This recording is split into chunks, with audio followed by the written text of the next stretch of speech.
அடிக்கிறதுக்கு யார் வந்து உரிமை கொடுத்தாங்க?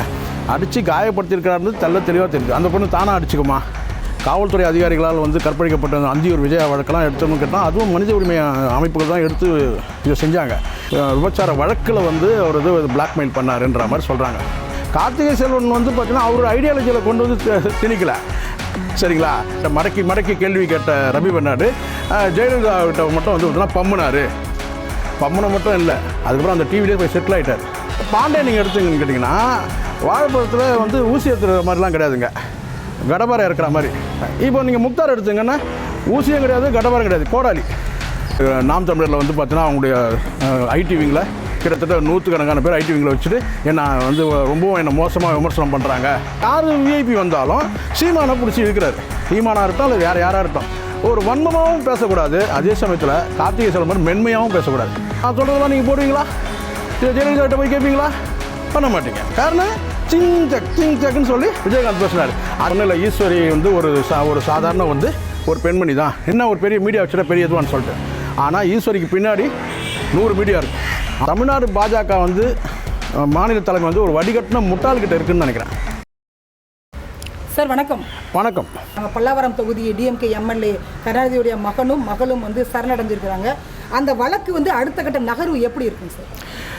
அடுத்த கட்ட நகரம்னா இப்போ வந்து காவல்துறை தரப்பில் வந்து கைது செய்யாச்சு. இப்போது அது ஜுடிஷியல் அவங்க வியூக்கு போயிடும். இனிமேல் எதுவாக இருந்தாலும் வந்து பார்த்தீங்கன்னா வந்து நீதித்துறை தான் வந்து முடிவெடுக்கும். காவல்துறை அவங்க கடமையை செய்யலைன்ற ஒரு குற்றச்சாட்டு இருந்து அவங்க கடமையை செஞ்சுட்டாங்க. இது அடுத்த கட்ட நீதிமன்றத்துக்கு போனதுனால கைது செய்யப்பட்டதுனால நீதிமன்றம் உத்தரவு அடிப்படையில் தான் அடுத்த கட்ட நடவடிக்கை எல்லாமே இருக்கும். சார் இதில் வந்து பின்னாடி இருந்து யாரோ இயக்குறாங்க இந்த பொண்ணை. இது மாதிரி ஒரு பிரபலமானவர்கள் அல்லது வந்து இந்த மாதிரி ஒரு முக்கிய சட்டமன்ற உறுப்பினர், அமைச்சர், இந்த மாதிரி அவங்களோட மகள்கள் இந்த மாதிரி குற்றச்சாட்டு அது பரவலாக பேசப்படும் தானே. ஆனால் இந்த விஷயத்தில் வந்து பார்த்தீங்கன்னா வந்து தமிழ்நாடு அரசு வந்து காவல்துறை வந்து நேர்மையாக செயல்பட்டுருக்குன்ற ஒரு பார்வை வந்து இப்போ வந்துருக்கு. இதுக்கு முன்னாடி இல்லை, இப்போ அந்த பார்வை இருக்குது. கைது செய்யப்பட்டிருக்கிறாங்கன்ற அந்த தகவல் வந்ததுனால நேர்மையாக தான் செயல்பட்டுருக்காங்க, அழுத்தங்கள் இல்லைன்றது வந்து இப்போது தெரிய வந்திருக்கு. சொல்கிறது எல்லாமே வந்து பார்த்திங்கன்னா முன்னுக்கு முரணாக இருக்குது, முன்னுக்கு பின் முரன்னு சொல்லுவாங்க, அந்த மாதிரி தான். ஆமாம், கண்டிப்பாக ஒரு சட்டமன்ற உறுப்பினரோட மகன் வந்து இன்னும் கொஞ்சம் பொறுப்பாக பேசணும். குறிப்பாக நான் ஒரு விஷயம் ரொம்பவும் முரண்படுறது, எல்லாருமே முரண்படுறது, கட்சியினர்களும் முரண்படுறது என்னென்னா இந்த ப்ரைவசி குறித்து சொன்னார் பார்த்தீங்களா, அது ரொம்ப ஷாக்காக இருந்துச்சு. இன்றைக்கி உள்ள ஜென்ரேஷனை அப்படியே அவர் வெளிப்படுத்துகிறாரான்ற மாதிரி கூட ஒரு இருந்துச்சு. என்னென்னா பொதுவாக வந்து பார்த்தீங்கன்னா நான் ப்ரைவசிக்காக நான் அப்பா அம்மா கூட நான் வீட்டில் வச்சுக்க மாட்டேன், தனித்தனியாக இருப்போம்னு நான் சொல்லிட்டேன்னு சொல்லி ஒரு வார்த்தை சொல்கிறார். அவர் சுய விளக்கத்தில் அவர் சொல்கிறார். அப்படிப்பட்டவர் வந்து எப்படி நடந்துகிட்ருப்பார்? ஒரு மூன்றாம் தரப்பினர் யாரோ, அந்த பெண்ணை விட்டுருங்க, யாரோ மூன்றாம் தரப்பினர் வீட்டில் தங்கியிருந்தாங்கன்னா அவங்ககிட்ட அவர் எப்படி நடந்துட்டு இருப்பாருன்றது அது ஒன்றே வந்து ஒரு சாட்சியம் ஆகிடுது, ஒரு தன்னிலை விளக்கம் போல் ஆகிடுது. எங்கள் அப்பா அம்மா கூட நான் ப்ரைவசிக்காக நான் என் வீட்டில் வந்து நான் சேர்த்துக்க மாட்டேன் அப்படின்னு சொல்கிறது வந்து உண்மையிலே வந்து இன்றைக்கி உள்ள ஜென்ரேஷன் எப்படி இருக்குன்றது நமக்கு தெரியப்படுத்துகிற மாதிரி இருக்குது. ஏன்னா அந்த பாதிக்கப்பட்ட அந்த விக்டிம், அந்த பெண்ணுக்கு வந்து என்ன மாதிரியான ஒரு இவங்க டார்ச்சர் கொடுத்துருப்பாங்கன்றது தெரிய வருது. ஒன்று, அவர் என்ன தான் காரணங்கள் என்னென்னா சொன்னாலும் சமாதானம் சொன்னாலும் காதல் கதையை சொல்கிறாரு, ஆனால் நாங்களே காதல் கல்யாணம் பண்ணணும்னு சொல்கிறாரு. எவ்வளோ முன்னுக்கு அந்த பொண்ணு அப்படியே காதல் சேர்த்து குற்றமா? அது காதலிக்கிறது குற்றமா? சரி, அப்படியே நீங்கள் வந்து அறிவுரை சொல்கிறதா இருக்கட்டும், இல்லை அவங்க தாயாரை கூப்பிட்டு நீங்கள் கண்டிக்கிறதா இருந்தாலும் கூட அதுக்கான வழிமுறை இருக்குல்ல. அடிக்கிறதுக்கு யார் வந்து உரிமை கொடுத்தாங்க? அடித்து காயப்படுத்தியிருக்கிறாருன்னு தெளிவாக தெரியுது. அந்த பொண்ணு தானாக அடிச்சுக்குமா? இல்லை சொல்லணும்ல, சரி இந்த காயத்துக்கெல்லாம் என்ன காரணம், யார் காரணம்னு சொல்லணும்ல. அதனால் அவர் வந்து பார்த்தீங்கன்னா மருதாணி போட்டுருந்துச்சு அந்த காயத்துக்கு முன்னாடி, இதெல்லாம் ஒரு காரணம், அது சில்லறத்தனமான ஒரு காரணம். தப்பு பண்ணியாச்சு, தப்பு நடந்துடுச்சு இல்லைங்களா. அதுக்கு வந்து காரணம் சொல்கிறேன், அதுக்கான விளக்கம் சொல்கிறேன்ற அந்த அடிப்படையில் வந்து மேலே அவர் வந்து பார்த்திங்கன்னா அவரே ஒரு தன்னிலை விளக்கம், அவரே அப்ரூவல் ஆகிற மாதிரி இருக்குது அவருடைய ஸ்டேட்மெண்ட்லாம். ஸோ அவர் எப்படிப்பட்டவர்ன்றது அவர் ஸ்டேட்மெண்ட் மூலமாக தெரியவும் வருது நமக்கு, என்ன மாதிரி கேரக்டர் உள்ளவர் அப்படின்றது. அதனால் எனக்கு தெரிஞ்ச வரைக்கும் சைக்கோ மனநிலையை தாண்டி ஒரு மனநிலையில் தான் இருந்திருக்கிறாங்கன்னு நான் நினைக்கிறேன். இந்த அளவுக்குலாம் வந்து பார்த்திங்கன்னா ஒரு விளக்கம் கொடுக்குறாங்க இல்லையா, அதுக்கு சொல்ல வரேன். தவறு நடந்துடுச்சு, அதை வந்து பார்த்திங்கன்னா நீங்கள் உடனே குற்றத்தை ஒத்துக்க தேவையில்லை, முதலே சரணடைஞ்சிட்ருக்கலாம். தேவையில்லாமல் வந்து அவருடைய சட்டமன்ற உறுப்பினருக்கும் ஒரு சங்கடத்தை ஏற்படுத்தியிருக்க வேண்டாம். அரசியல் ரீதியாகவும் வந்து பார்த்தீங்கன்னா பல சர்ச்சைகள் உருவாக்க வேணாம் என்னுடைய. 6 பிரிவுகள் கீழே வந்து வழக்கு பதிவு பண்ணியிருக்காங்க சார். இப்போ வந்து குற்றம் நிரூபிக்கப்பட்டால் அடுத்த கட்டம் எப்படி இருக்குது சார்? அதுக்கான தண்டனை என்னவாக இருக்கும்? தண்டனை விவரம் வந்து பார்த்தீங்கன்னா நீதிமன்றம் தான் சொல்லணும். ஆனால் வந்து பார்த்தீங்கன்னா நிச்சயமாக வந்து தண்டிக்கப்படுறதுக்கான வாய்ப்பு இருக்குது. நிறைய வழக்குகள் பார்த்துருக்கேன். ஆமாம், நிச்சயமாக தண்டிக்கப்படுறதுக்கு வாய்ப்பு இருக்குது. ஏன்னா வந்து இவங்க வந்து எந்த வகையிலையும் இவங்க சொல்லக்கூடிய ஸ்டேட்மெண்ட் எதுவுமே இல்லை, எல்லாம் மருத்துவ ரீதியாகவும் நிரூபிக்கப்பட்டிருக்கும் பாதிக்கப்பட்ட பெண் தரப்பில். ரெண்டாவது பட்டியல் வகுப்பு பெண். இதெல்லாம் பார்க்கும்போது நிச்சயமாக தண்டனை வர நீதிமன்றம் தானே முடிவெடுக்கும். கண்டிப்பாக இவங்களுக்கு வந்து பார்த்திங்கன்னா விடுதலை கிடைக்காது தான் என்னுடைய எண்ணம். 2 பேருக்கு கண்டிப்பாக நிச்சயமாக ஜாமீனில் வேணால் வெளியே வந்துடலாம். சரிங்களா, ஏற்கனவே முன்ஜாமீன்லாம் அப்ளை பண்ணியிருக்காங்க போது இவங்க எங்கேயும் ஓடிட மாட்டாங்கன்ற அந்த ஒரு இது இருக்கலாம். ஏன்னா விஐபியோட மகன் மருமகள்னால ஜாமீன் கிடைக்கிறதுக்கு சீக்கிரம் ஜாமீனில் கூட வெளியே வந்துடலாம். ஆனால் அந்த கண்டிப்பாக அந்த வழக்கு நடக்கும்போது அது குற்றம் வந்து நிரூபிக்கப்படும் தான் நான் நினைக்கிறேன். ஏன்னா காயங்கள் வந்து உறுதியாக இருக்குல்ல, அதனால் கண்டிப்பாக நிச்சயமாக அடுத்தடுத்து சாட்சியங்களாக இருக்கணும். ரெண்டாவது மனித உரிமை அமைப்பு இதில் இருக்கிறதுனால நிச்சயமாக வந்து இது வந்து அவ்வளோ எளிதில் வந்து பார்த்திங்கன்னா தப்பிக்க முடியாது. ஒன்று இது கடந்த காலத்தில் நிறைய நீங்கள் வந்து இந்த மாதிரி மனித உரிமையாளர் இப்போ ஹென்ரி டிஃபனாக இருக்கட்டும், அது எவிடன்ஸ் கதிராக இருக்கட்டும், இதுக்கு முன்னாடி வந்து கிட்டத்தட்ட வந்து காவல்துறை அதிகாரிகளால் வந்து கற்பழிக்கப்பட்ட அந்தியூர் விஜயா வழக்கெல்லாம் எடுத்தோம்னு கேட்டால் அதுவும் மனித உரிமை அமைப்புகள் தான் எடுத்து இதை செஞ்சாங்க.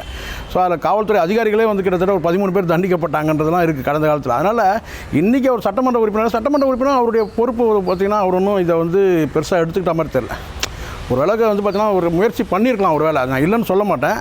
ஆரம்ப கட்டத்தில் வந்து என்ன இருந்தாலும் மகன் மருமகள் இல்லையா எடுத்துக்கலாம். ஆனால் அதுக்கப்புறம் வந்து பார்த்தோன்னா வந்த சட்டமன்ற உறுப்பினருக்கு எதிரான அரசியல் அழுத்தங்கள் இருக்குது இல்லையா, அதன் மூலமாக வேறு வழியில் கையெறப்பட்ட நிலையில் அவர் இருந்திருக்கலாம். அதனால் கைது செய்யப்பட்டிருக்கிறாங்க. அடுத்தடுத்து வந்து பார்த்தோன்னா நீதிமன்ற கண்காணிப்புக்கு போனதுனால நீதிமன்றம் தான் அடுத்த உத்தரவை பிறப்பிக்கும்ன்றது தான் என்னுடைய பார்வை. நியூஸ் 7 சேனலுடைய ரிப்போர்ட்டரை ஓட வெட்டி 6 பேர் வந்து வெட்டி இருக்காங்க, கொலை முயற்சியில் ஈடுபட்டிருக்காங்க. அது இப்போ முதல் கட்டமாக வந்து பார்த்தீங்கன்னா 2 பேர் கைது செய்யப்பட்டிருக்காங்கம்மா.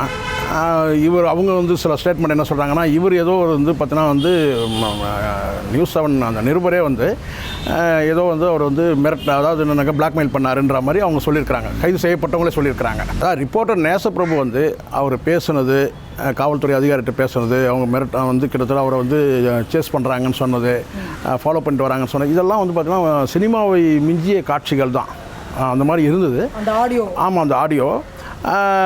பட் அவங்க வந்து வெட்டிட்ட பிறகு அதுக்கப்புறம் அவங்க வந்து 2 பேர் வந்து கைது செய்யப்பட்டிருக்கிறாங்க. கைது செய்யப்பட்ட தரப்பில் அந்த 2 பேர் என்ன சொல்லியிருக்கிறாங்கன்ற தகவல் வருதுன்னா ஊடகங்கள் மூலமாக அவர் வந்து விபச்சார வழக்கில் வந்து அவர் இது பிளாக்மெயில் பண்ணாருன்ற மாதிரி சொல்கிறாங்க. யார்? நேசப்பிரபு.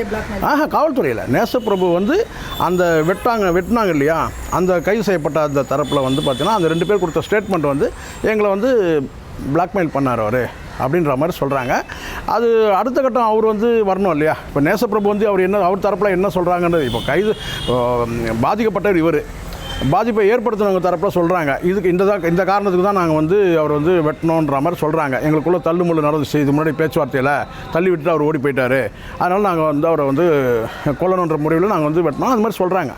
ஆனால் பாதிக்கப்பட்ட தரப்பில் வந்து பார்த்தா நேசப்பிரபு வந்து பேசினா தான் தெரியும்.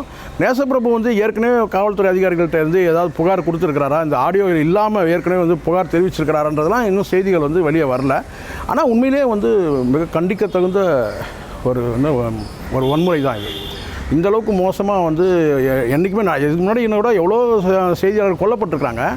ஆனால் ஒரு ஆடியோ செய்தி வந்து பார்த்திங்கன்னா காவல்துறை அதிகாரிகிட்ட பேசிகிட்டு இருக்கும்போதே இந்த சம்பவம் நடந்து கேட்டால் சினிமாவை மிஞ்சின காட்சியாக தான் நம்ம பார்க்க முடியுது. உண்மையிலே கண்டிக்க தகுந்தது.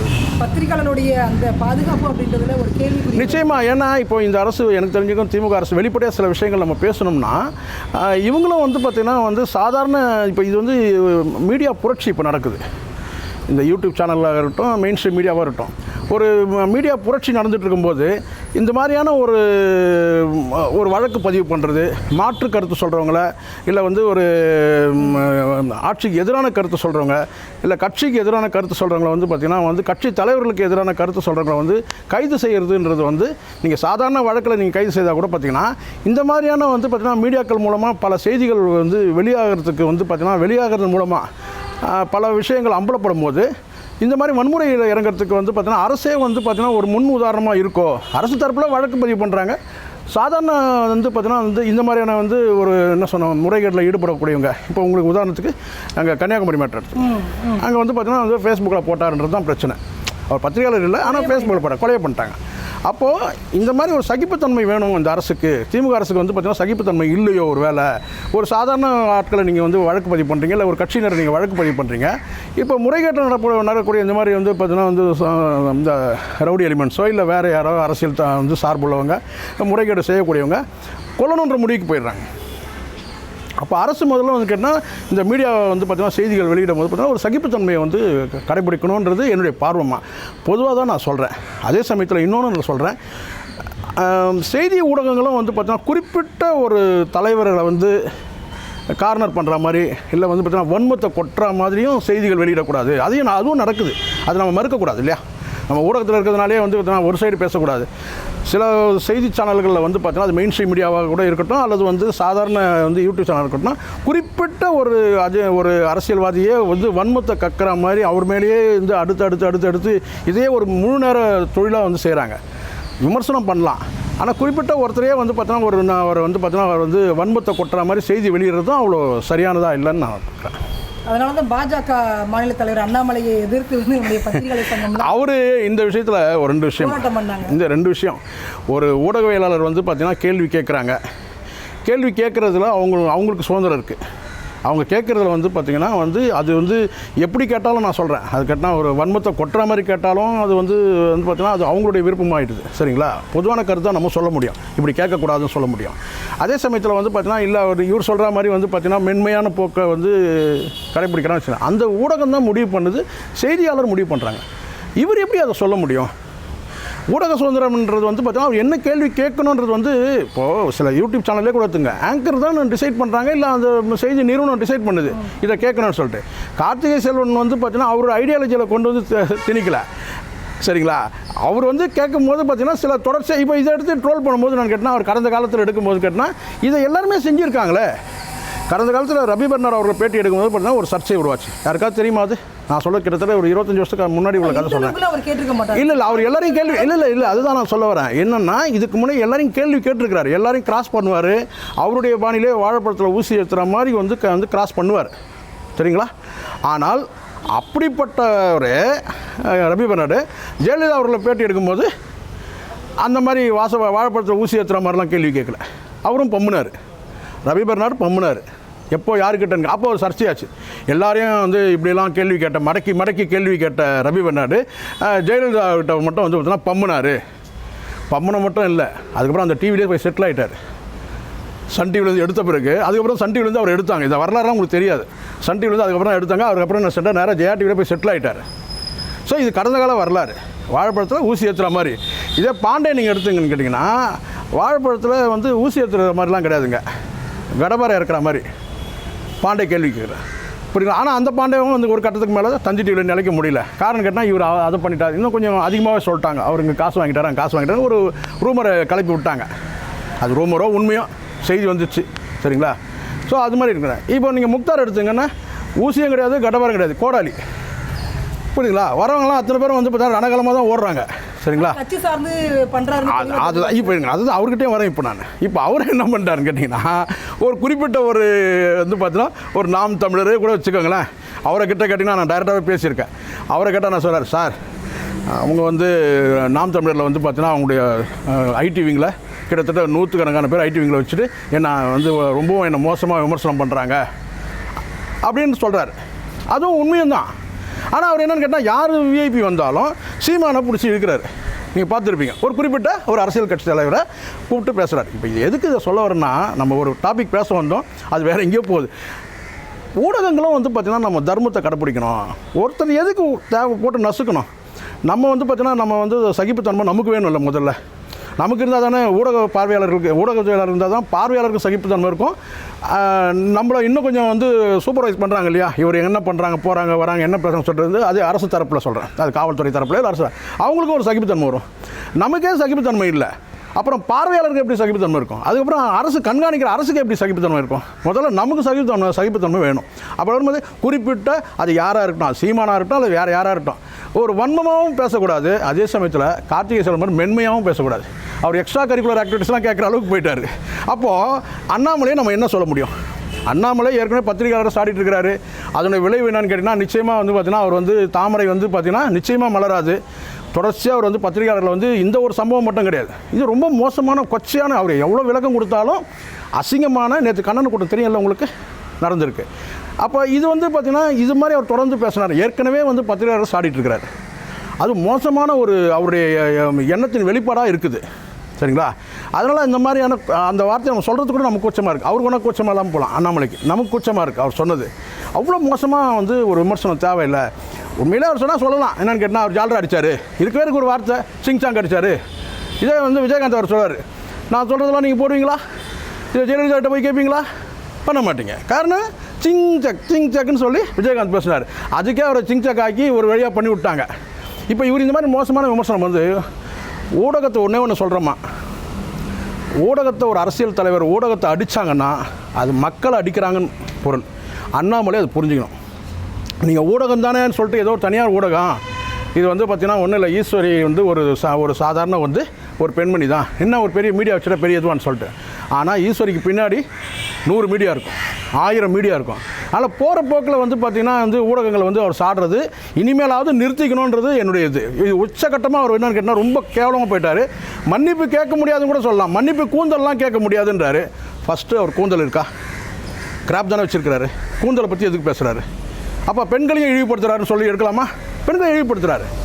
மன்னிப்பு கூந்தல்லாம் கேட்பேன். அப்போ கூந்தல்றது கேவலமானதா? டேய், கூந்தல் வளராமல் எவ்வளோ பேர் கஷ்டப்பட்டுருக்காங்க தெரியுமா? இது 1/2 அடி 1 அடி வச்சுக்கிட்டு 2 அடி வருமா 3 அடி வருமா? கூந்தல்றது பெருமை பெண்களுக்கு, சரிங்களா? அது கூட தெரியல இந்த முட்டாளுக்கு. நம்ம என்ன செய்ய முடியும்? என்னை கேட்டால் வந்து தமிழ்நாடு பாஜக வந்து மாநில தலைமை வந்து ஒரு வடிகட்டின முட்டாள்கிட்ட இருக்குதுன்னு நினைக்கிறேன். ஏன்னா அண்ணாமலையோட பேச்சுக்கள் செயல்கள் எதுவுமே வந்து தாமரைன்னு மலரெல்லாம் வாய்ப்பே கிடையாது. ஏற்கனவே கொஞ்சம் பூத்துக்கு இருந்தால் அது கருகி போயிடும். அப்படி தான் நான் பார்க்குறேன். இதை தான் நான் வன்மத்துக்காக நான் சொல்ல. தொடர்ச்சியான செயல்பாடுகள் இருக்குல்ல. நீங்கள் ஊடகத்தையே அடிச்சுக்கிட்டே இருப்பீங்களா? நீங்கள் ஊடகத்தை அடித்து மக்கள் அடிக்கிறது சமன்ற நான் திருப்பி ஏதோ நான் அது ஊடகத்தாக இருக்கிறேன் அதனால் சப்போர்ட் பண்ணணுன்னு கிடையாது. மக்களுடைய எண்ணங்களை பிரதிபலிக்கிறாங்க. அது அங்கே ஒன்று இங்கே ஒன்றுமா குறைகள் இருக்கலாம். கார்த்திகை செல்வன் கிட்ட குறைகள் இருக்கலாம். ஆனால் கார்த்திகை செல்வன் எப்படிப்பட்ட ஆளுமையெல்லாம் பேட்டி எடுத்துக்க அது தெரியுமா அவனுக்கு? எத்தனை ஆளுமைகளை ஒரு பேட்டி எடுத்துக்கிறாரு. அதனால் போகிற போக்கில் எல்லாருக்கும் ஒரு சர்க்கிள் இருக்குமா? ரவி பண்டாருக்கு சர்க்கிள் இருக்குது, பாண்டேக்கு சர்க்கிள் இருக்குது, முக்தாருக்கு சர்க்கிள் இருக்குது, எல்லாருக்கும் இருக்குன்ற நான். அதை நீங்கள் அதை மட்டும் பிடிச்சக்கூடாது. இப்போ இவருக்கு என்ன பிரச்சனை? உதயநிதியை கூப்பிட்டு அப்படி கேள்வி கேட்டார். இவரை கேட்டுருணும் கூப்பிட்டு, சார் நீங்கள் எத்தனை பேர் சுட்டிங்க சார் ஐபிஎஸ்ஸாக இருக்கும்போது? காக்கா குட்டியை சுட்டிங்களா, குருவியை சுட்டிங்களா, எத்தனை பேர் ரவுடிகளை சுட்டிங்க, அப்படி எத்தனை லட்சம் புக்கு படிச்சிருக்கீங்க, இப்படியெல்லாம் கேள்வி கேட்டுருணும். அண்ணாமலை கேட்டுருந்தா அவருக்கு சந்தோஷப்பட்டுருப்பார் இல்லை? தப்பு இல்லையா? ஊடகங்களை அடிக்காதீங்க. ஊடகங்கள் அடிக்கிறது மக்கள் அடிக்கிற மாதிரி திரும்ப நான் பல தடவை சொல்லியிருக்கேன். ஊடகங்கள் அடிக்கிறது மக்களுடைய குரல், மக்களுடைய வார்த்தைகள், மக்களுடைய எண்ணங்களை தான் கேள்வியே கேட்குறாங்க. அண்ணாமலை இது மாற்றிக்கிறது நல்லது. இல்லைன்னா அண்ணாமலையை மாற்றிடணும், அவ்வளோதான். நீங்கள் சொன்ன மாதிரி பத்திரிகைகள் அப்படின்னாலே ஒரு நடுநிலையான ஒரு விஷயத்தை தான் நம்ம கையில் எடுக்கணும். ஆனால் பார்த்தீங்கன்னா ஆட்சி மாறும்போதெல்லாம் பத்திரிகையாளர்களும் மாறுறது. இப்போ டிஎம்கே ஆட்சி வந்தோன்னா ஏடிஎம்கே பாஜக சார்ந்து இருக்க ரிப்போர்ட்டர்ஸ் எல்லாம் தூக்கி உள்ளே போடுறது. நீங்கள் சில பேர் கருத்து சுதந்திரமே இல்லை. எதாவது பேசுகிறாங்க, ட்விட்டரில் எதனா போட்டாங்கன்னா மாரிதாஸ் தூக்கி உள்ளே வச்சாங்க, சவுக்கு சங்கரத்துக்கு உள்ளே வச்சாங்க, கிஷோர் கே சுவாமி தூக்கி உள்ளே வச்சுறாங்க. இப்படி எதுக்கு கருத்து அப்படின்றத நம்ம பதிவு பண்ண முடியாத அளவுக்கு வந்துச்சுல சார்? இல்லை, நிச்சயமாக அது தப்பு. நான் தான் சொல்கிறேன்னம்மா, எப்படி இருந்தாலும் நீங்கள் வந்து பார்த்தீங்கன்னா வந்து நீங்கள் உச்சபட்சமாக இப்போ சமீபத்தில் நான் என்ன சொல்கிறேன், இந்த மாதிரியான செய்தி ஊடகங்கள் வந்து பார்த்தீங்கன்னா இப்போ நீங்கள் பண்ணியிருக்கீங்க 3 லட்ச ரூபா வந்து அந்த தம்பி நேசபுரம் கொடுத்துருக்கீங்க. ஏன் ஒரு 5 லட்சம் கொடுத்தா என்ன ஆகிட போகுது? ஏன்னா இந்த ட்ரீட்மெண்ட்டே வந்து பார்த்தீங்கன்னா வேறு லெவல், சரிங்களா? ஏன்னா பயங்கரமாக வெட்டி இருக்கிறாங்கன்றாங்க. உயிர் பிழைச்சதே பெரிய விஷயம். அப்போ அதில் என்ன ஒரு கஞ்சத்தனம்? ஒரு 5 லட்சம் தான் கொடுத்தா என்ன? நான் கேட்குறேன். அதுக்கு பிறகு நீங்கள் கொடுக்க போகிறது இந்த ட்ரீட்மெண்ட் முடிஞ்ச பிறகு அதுக்கப்புறம் நீங்கள் எல்லா ஊடகம் அவங்கவுங்க வேலையை பார்த்துட்டு போயிடுவாங்க, அவ்வளோதானே? இமீடியட்டாக இது தவறு நடந்திருக்கு. இது வந்து பார்த்தீங்கன்னா ஏதோ ஒரு வகையில் அது விசாரணையில் பின்னாடி தெரிய போகுது, என்ன மோட்டிவேஷன்றது பின்னாடி தெரிய போகுது. ஆனால் இமீடியட்டாக வந்து பார்த்தீங்கன்னா ஒரு உயிர் வந்து பார்த்தீங்கன்னா கண்டிப்பாக ரவுடி எலிமெண்ட்ஸை யாரோ வந்து சமூக விரோதிகள் வெட்டப்பட்டிருக்காரு தெரியும். அப்போது நீங்கள் வந்து கொடுத்த அந்த தொகையை குறைவுன்னு தான் நான் சொல்கிறேன். பத்திரிகையாளர்லாம் சேர்ந்து கூட அவருக்கு எதாவது செய்யலாம், எல்லா பத்திரிகையும் சேர்ந்து கூட அவர் பண்ணலாம். ஆனால் ஒரு மனிதர் வந்து பார்த்தீங்கன்னா வெட்டப்பட்டிருக்கிறார். பத்திரிகையாளர் கூட வேண்டாம், காவல்துறை உதவி நாடி இருக்கிறாரு, வெட்டப்பட்டார். இது ஒன்றே போதும். பத்திரிகையாளர் அதுக்கப்புறம் எடுத்து இது வந்து தொகையை குறைவான 3 லட்சம்ன்றதுலாம் ஒன்றும் கிடையாதுங்க, சாதாரண தொகை அது. இமீடியட்டாக வந்து கேட்டால் நீங்கள் 10 லட்சம் கொடுங்க, ஒரு 5 லட்சம் கொடுங்க. யார் எதுக்கோ கொடுக்குறீங்க, என்னென்னவோ பண்ணுறீங்க, நம்ம அதெல்லாம் விமர்சிக்கல. குறைஞ்சபட்சம் ஒரு 5 லட்ச ரூபாவது கொடுத்துருக்கலாம் அப்படின்றது என்னுடைய பார்வை.